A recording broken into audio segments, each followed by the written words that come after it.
Two fighter jets, two nations, two philosophies of warfare. One is India's homegrown pride, years in the making, now battle-ready. The other is Pakistan and China's joint export darling, sold across Asia, yet grounded in disgrace. In 2025, Operation Sindoor changed everything. The skies over South Asia became the world's most watched battlefield, and both these jets were right in the middle of it. Today, we compare the HAL TEJAS Mk1A and the CAC/PAC JF-17 Thunder, covering specs, combat readiness, real-world performance, export reputation, production challenges, and the cold, hard truth about both platforms. Stay till the end, because the PL-15 missile story alone will shock you. Background and origins. Let's start with where these jets came from, because the origin story reveals a lot about their character. Tejas Mk1A, India's Atmanirbhar warrior. The Tejas program was born in 1984 under India's Aeronautical Development Agency. Decades of development, multiple setbacks, budget cuts, and bureaucratic delays, but India never gave up. The Light Combat Aircraft program was India's bet on strategic self-reliance. The Mk1A is the latest production variant, a significant upgrade over the original Tejas Mk1. Signed in February 2021 under a 48,000 crore rupees contract for 83 aircraft, it features the Israeli EL/M2052A ESA radar, one of the most capable radars on a light fighter. An advanced electronic warfare suite with DRDO's SRKEW system. Compatibility with BVR missiles, including the indigenous Astra Mk1 and Western ASRAAM. Digital fly-by-wire flight controls. Designed to replace India's aging MiG-21 fleet. In August 2025, the Cabinet Committee on Security approved a second contract for 97 more Mk1A jets, bringing the total order to 180 aircraft, valued at over 1.13 lakh crore rupees combined. JF-17 Thunder, the joint product. The JF-17, short for Joint Fighter 17, was developed jointly by Pakistan Aeronautical Complex, PAC, and China's Chengdu Aircraft Corporation, CAC. It emerged in the early 2000s as a replacement for Pakistan's aging F-7 and Mirage 3 fleet. Block 1 flew in 2003. Block 2 entered service around 2010. The latest Block 3 variant, now in PAF service, features the KLJ-7 AAESA radar, China developed. Integration with Chinese PL-15 EBVR missiles. Helmet-mounted display and expanded weapon load. A Russian Klimov RD-93 engine, the same power plant used in MiG-29s. Roughly $25 to $30 million per unit, marketed as a budget fourth-generation fighter. The JF-17 has been sold to Myanmar and is under negotiation with several African and Central Asian nations. Design and airframe. Now let's get into the hardware. These jets look different because they are fundamentally different in design philosophy. The Tejas Mk1A uses a tailless compound delta wing, an unconventional choice that delivers exceptional maneuverability at low speeds and a smaller radar cross-section. More critically, the Tejas airframe is made of over 45% composite materials by structural weight, one of the highest percentages among any contemporary fighter in this class. That means it's lighter, stronger, and harder to spot on radar. The JF-17 Thunder takes a more conventional approach, a swept wing design with a traditional tail. Its airframe does use composites in the Block 3, but it's a retrofit on a conventional structure, rather than a ground-up composite design like the Tejas. Feature: Tejas Mk1A or JF-17 Thunder Block 3. Top speed. Tejas Mk1A has Mach 1.8, and JF-17 has Mach 1.6. Engine: Tejas Mk1A powered with GEF-404-IN20, and JF-17 powered with Klimov RD-93. Max takeoff weight: Tejas Mk1A has 13,500 kilograms, while JF-17 Thunder had 12,700 kilograms. Ferry range: Tejas Mk1A has 3,000 kilometers, while JF-17 Thunder has only 2,037 kilometers. Service ceiling: Tejas Mk1A has 16,000 meters, and JF-17 Thunder has 16,794. Hardpoints. Tejas Mk1A has 9 hardpoints, while JF-17 Thunder has 8. Empty weight. Tejas Mk1A has approximately 6,500 kilograms. JF-17 has around 6,586 kilograms. Generation. Both has 4.5 generation aircraft. Length. Tejas Mk1A has 13.2 meters, and JF-17 Thunder has 14.9 meters. Wingspan. Tejas Mk1A 8.2 meters, JF-17 Thunder 9.45 meters. Composite content. Tejas Mk1A roughly approximately 45% by weight. JF-17 Thunder around approximately 25 to 30%. Combat range. Tejas Mk1A has 500 kilometers, and JF-17 Thunder has 550 kilometers. The Tejas is physically smaller and lighter, a deliberate choice that enhances agility and stealth. The JF-17, being slightly longer and heavier, trades some agility for fuel capacity and range. Engine and performance. This is where things get spicy. The Tejas Mk1A is powered by the General Electric F404 turbofan, producing approximately 85 kilonewtons of thrust with afterburner. This gives the Tejas a thrust-to-weight ratio of roughly 1.07, meaning it can accelerate vertically. That's fighter pilot territory. Top speed? Mach 1.8, or about 2,200 kilometers per hour. Combat radius sits around 389 nautical miles, roughly 720 kilometers. The JF-17 Block 3 uses the Russian Klimov RD-93 turbofan, also producing around 85 kilonewtons with afterburner. But the thrust-to-weight ratio comes in slightly lower at around 0.95, and top speed maxes at Mach 1.6, about 1,975 kilometers per hour. That's a meaningful gap. Now here's the catch.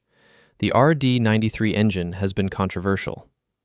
Indian defense analysts and HAL officials have publicly labeled it as unreliable and hazardous. Pakistan has been working to replace it with a Chinese WS-13E engine in future variants to reduce dependence on Russia, but that transition is ongoing. The Tejas, meanwhile, benefits from a proven Western engine with decades of reliability data, though India's dependence on the US for this engine remains a strategic vulnerability, especially after the post-nuclear test sanctions of 1998. Let's talk about India's biggest headache, the engine. The Tejas Mk1A runs on the GEF-404 turbofan, an American engine, and this dependency has caused India enormous pain. Due to US supply chain disruptions and GE's internal production challenges, the engines were delayed by over 2 years. The first F404 engine only arrived in India in March 2025, more than a year after the IAF was supposed to start receiving jets. As a result, HAL halved its delivery target for FY 2025 to 26, delivering only 5 jets instead of the 10 originally promised. The IAF chief publicly rebuked HAL for constant delays. The entire program slipped from a March 2024 initial delivery date to late 2025. The first Tejas Mk1A from HAL's new Nashik facility finally completed its maiden flight on October 17, 2025, a milestone, but years behind schedule. To fix this structural dependency, India is now negotiating an 80% technology transfer deal with GE for the F414 engine, the more powerful power plant intended for the upcoming Tejas Mark II and AMCA, Advanced Medium Combat Aircraft. But until that deal is sealed and production is localized, this remains a strategic vulnerability. The JF-17, by comparison, uses a Russian RD-93, also a dependency on a foreign supplier. And Pakistan has faced its own supply concerns whenever Russia-Pakistan ties fluctuate. However, PAF has managed engine supply more consistently so far. Score: slight edge to JF-17, not because it's better, but because Pakistan hasn't faced the same level of supply disruptions. Radar and avionics. In modern air combat, the pilot who sees first wins. So let's talk sensors. The Tejas Mk1A is fitted with the Israeli ELTA ELM-2052 AESA radar, a world-class active electronically scanned array system, widely regarded as one of the best radars on a fighter of this class. It offers exceptional target detection, multi-target tracking, and electronic countermeasures capabilities. Future Tejas variants will swap this out for India's own Uttam AESA radar, which is currently in development. The JF-17 Block 3 uses China's KLJ-7AA ESA radar, with a claimed maximum range of 170 kilometers. It's a significant step up from earlier JF-17 blocks, and China claims it's cutting edge. However, independent analysts consistently rate it as behind equivalent Western and Israeli systems in terms of processing speed and track-while-scan capability. Beyond radar, the Tejas Mk1A carries a comprehensive electronic warfare suite, including a radar warning receiver, missile approach warning system, and an internal ECM jammer. These systems were designed specifically for the dense electronic warfare environments expected in a South Asian conflict.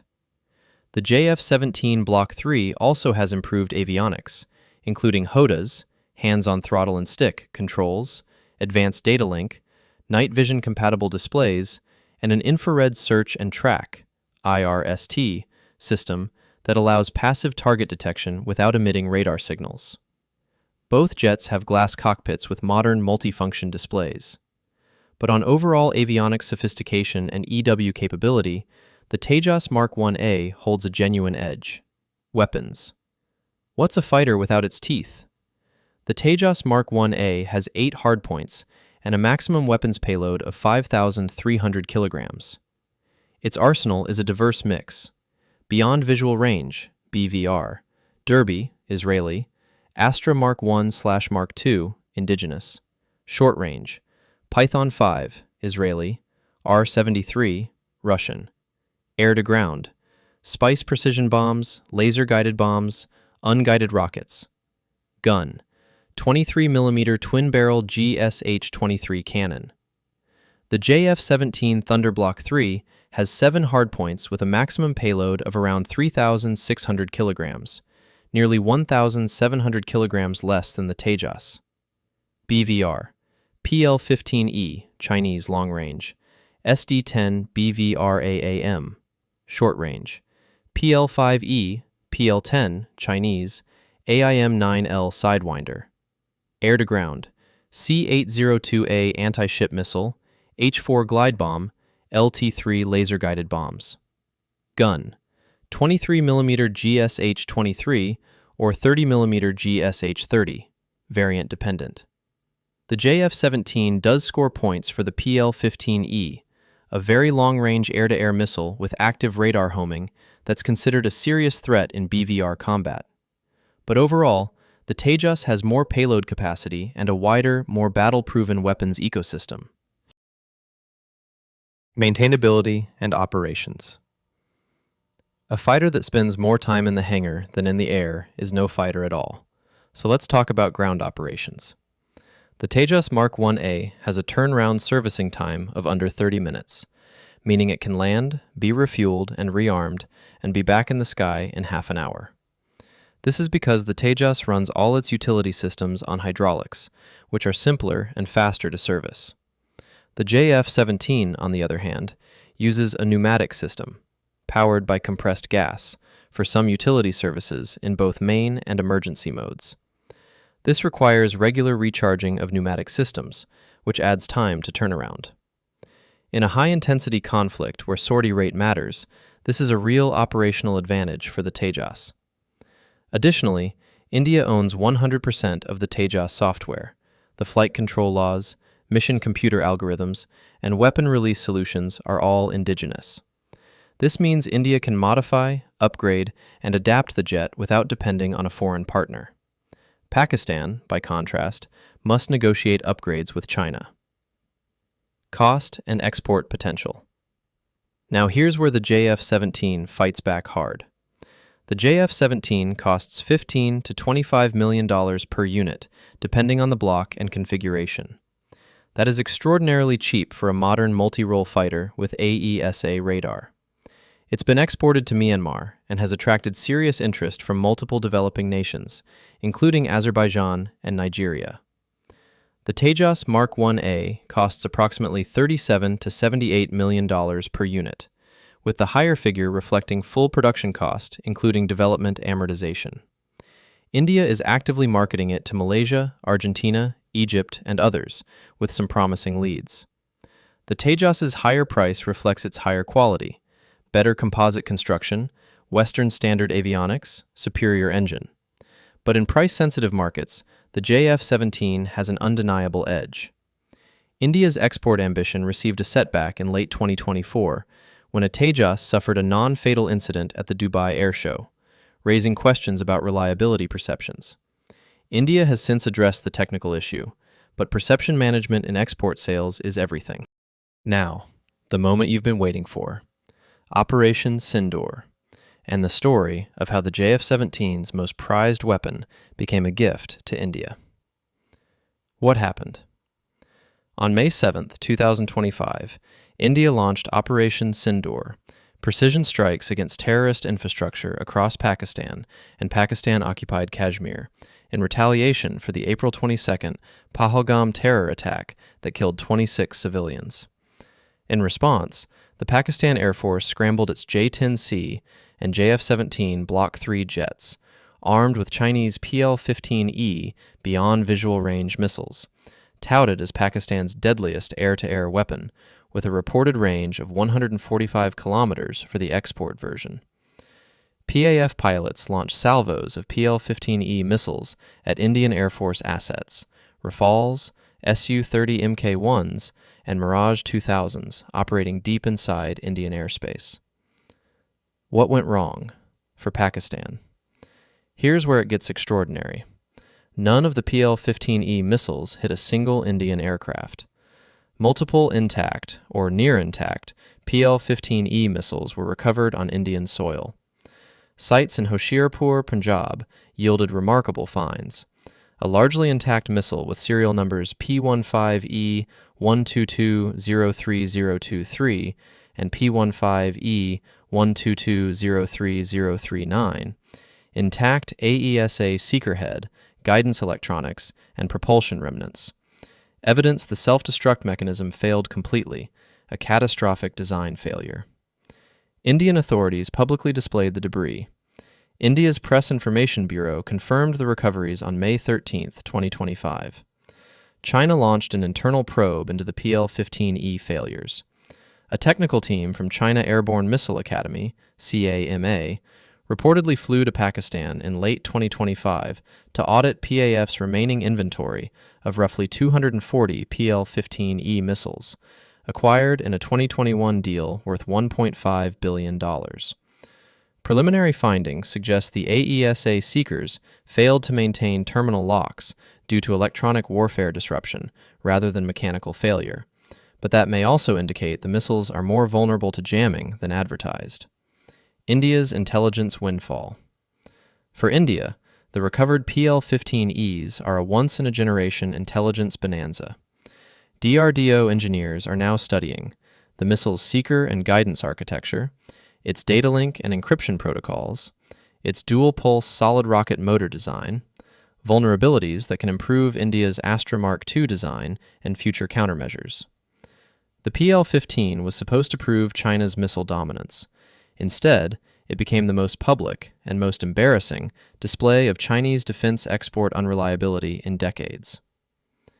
Myanmar, the JF-17's export nightmare. The PL-15 failure is not the only black eye for the JF-17's reputation. Let's talk about Myanmar. In 2016, Myanmar signed a contract to purchase 16 JF-17 Thunder jets from China and Pakistan for approximately $25 million each.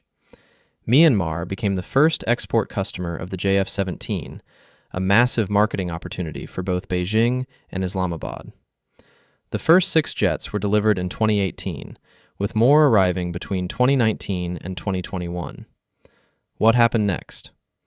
Almost immediately after delivery, the Myanmar Air Force reported serious problems.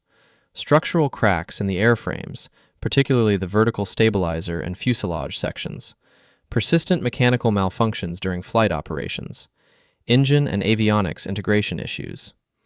Myanmar's technicians lacked the expertise to diagnose or fix these problems. Pakistan and China failed to provide adequate after-sales support. By late 2022, Myanmar had grounded the entire JF-17 fleet, declaring the aircraft unfit for operations. Myanmar's junta formally complained to Islamabad, sending what were described as stern messages. China was reportedly forced to intervene diplomatically. Pakistan attempted to renegotiate the deal, offering newer Block II or Block III variants to replace the faulty aircraft. Myanmar, meanwhile, turned to Russia, taking delivery of 6 Su-30SM fighters as a replacement, making clear that the JF-17 experiment had failed. What this means for JF-17 exports. Myanmar's experience has sent a chilling signal to potential JF-17 customers. Nigeria has also reportedly had reliability concerns with its own Chinese-origin aircraft. Potential buyers in Africa, Southeast Asia, and Central Asia are now watching closely. The combination of the Myanmar grounding and the PL-15 combat failure in Operation Sindoor has severely damaged the JF-17/Chinese defense export brand. Overall assessment and the verdict. Let's bring it all together. Where the Tejas Mk1A wins. Superior radar. Israeli AESA is battle-proven, ahead of KLJ-7A. Better electronic warfare suite. DRDO's SRK proved capable against PL-15 missiles. Strategic independence. Despite engine dependency now, the F414 deal and GTSU engine projects signal a path to full autonomy. Weapons diversity. Derby, Python, ASRAM, Astra. Western and indigenous mix. Export credibility. No grounding scandals. Serious inquiries from Malaysia, Egypt, and Argentina. Future roadmap. Tejas Mark II and AMCA, stealth fighter, already in development. Where the JF-17 Block III wins.